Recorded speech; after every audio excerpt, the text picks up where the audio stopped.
S A की तैयारी करने जाएंगे तो हमें किस किस एरिया पे काम करना है और किस तरह के टॉपिक पे काम करना है, अगर आपने यहां पे काम कर लिया तो इससे आपका एक भी नहीं छूटेगा।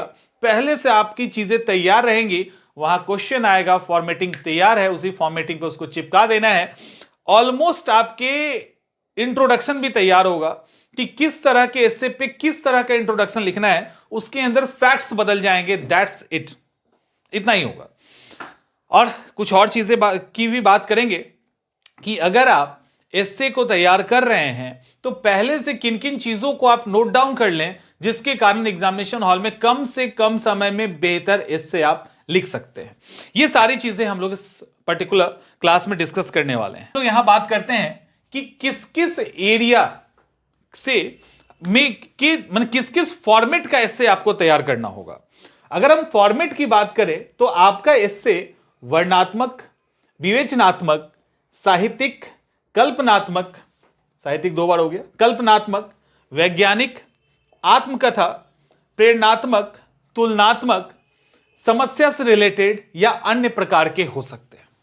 यानी आपका जो एस्से होगा उसका जो क्षेत्र होगा, टॉपिक की बात नहीं कर रहे हम क्षेत्र की बात कर रहे हैं, तो या तो वर्णनात्मक हो सकता है, डिस्क्रिप्टिव। अब इसमें किसी घटना का, इवन यात्रा विवरण का, कभी आप ट्रैवल करने हिमालय गए तो उस यात्रा का, यानी यहां पे वर्णन करना है किसी भी घटना, किसी भी यात्रा या कोई भी ऐसी इंसिडेंट जो आपको लिखा जाए एस्से के रूप में, तो उसको आपको क्या करना है, वर्णनात्मक, तथ्यात्मक रूप से, और जो एस्से का फॉर्मेट है उस फॉर्मेट में उसको सजा के आपको प्रेजेंट कर देना है। ये इस तरह का है। जब विवेचना आ जाता है ना, तो वर्णनात्मक में क्या है कि 1 बाय 1 करके आप उसको सजाते चले जाइए। विवेचना जब आता है तो ये सूक्ष्म विश्लेषण मांगता है। विवेचना जब आएगा तो विवेचना के लिए जब एस्से का टॉपिक आएगा तो वो एस्से का टॉपिक छोटा हो जाएगा। वर्णन में क्या होगा ना, सीधे लिख दिया जाएगा कि हिमालय की यात्रा, तो वो उसके अंदर आप वर्णन कीजिए अलग अलग पक्षों का, ठीक है।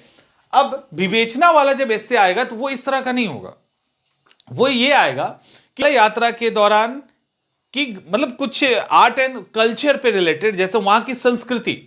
अब क्या हुआ, इसने टॉपिक को छोटा कर दिया, अब उसकी संस्कृति से, उसके इकोलॉजी से, उसके एनवायरमेंट से, उससे रिलेटेड चीजों को अब क्या करना है, माइक्रो लेवल पे एनालाइज करना है। समझ में आ रहा है, विवेचना करना है तो एनालाइज करना है। तो यहां एस्से का जो टॉपिक है वो छोटा हो जाता है।